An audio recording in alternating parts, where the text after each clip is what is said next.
For centuries, two of the most legendary military machines in history ruled the ancient world. You had the Macedonian Phalanx, that incredible hedgehog of pikes that let Alexander the Great conquer pretty much everything. And then you had the Roman legion, the disciplined force that would go on to build an even bigger empire. Well, when these two finally met, it was an absolute clash of titans, a showdown that would literally decide the future of the Mediterranean. So let's dive in and see how this epic contest really went down. And this, right here, was the fundamental problem facing the Romans. I mean, they were up against a literal wall of spear points, an army that, if you faced it head-on, seemed completely, totally invulnerable. So how on earth did Rome solve this deadly puzzle? First up, you have to understand the legend we're dealing with. The Phalanx wasn't just some other army formation. This was the engine of conquest for Alexander and all of his successors. For more than 100 years, this was the undisputed king of the battlefield. Okay, so just try to picture the scale of this thing. We are talking about thousands of soldiers packed shoulder to shoulder, and they're holding these massive 21-foot pikes called the sarissa. The first 5 ranks would all point their pikes forward, creating this terrifying, bristling forest of spears that no enemy could even dream of getting close to.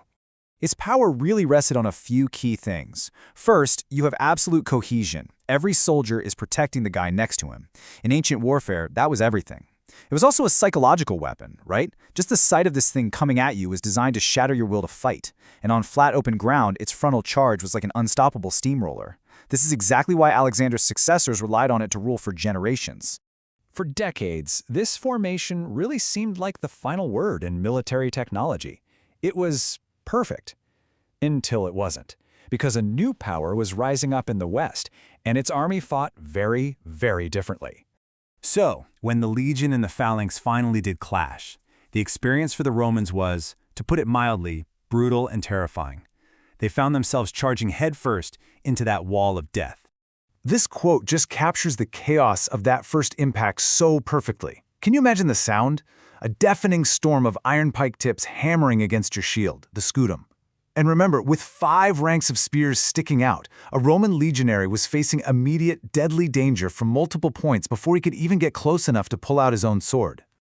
The Roman goal was brutally simple. You had to survive that initial charge, somehow get past those pikes, and get into hand-to-hand range. It was only there, in the messy chaos of close-quarters combat, that they even stood a chance.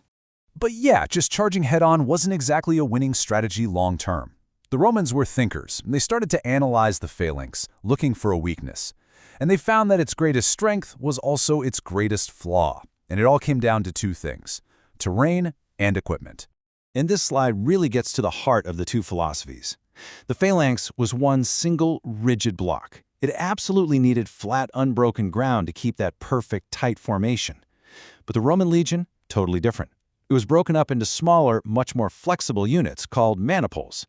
They actually developed this system fighting in the mountains of Italy. They were built for rough ground. The Battle of Pydna is a perfect example of this in action. At first, on the flat plain, the Macedonian phalanx was just completely dominating the Romans, pushing them back like it was nothing.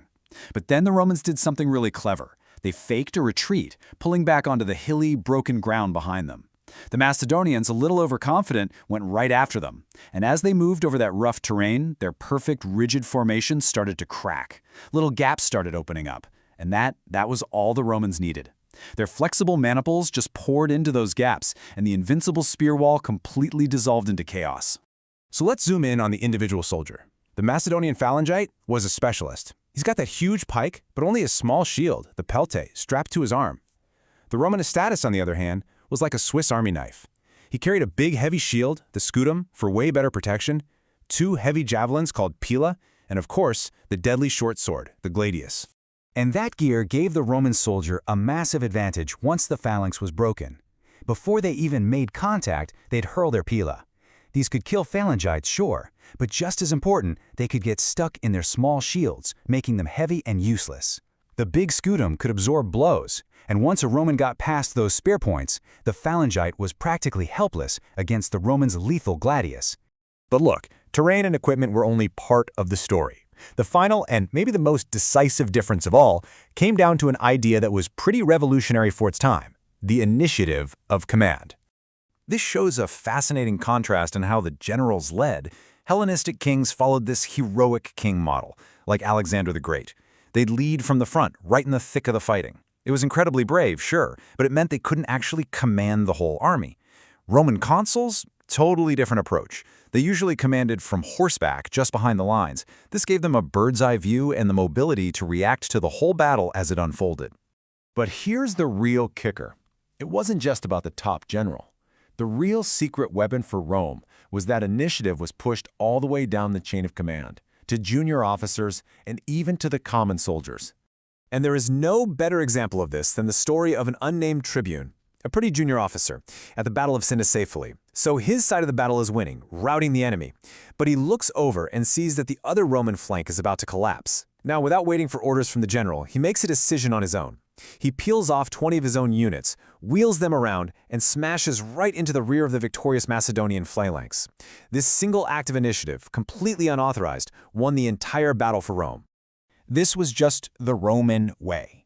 As this quote points out, this culture of distributed command, of trusting junior officers to make huge decisions on the fly, was something totally alien to the rigid, top-down command of the Hellenistic armies.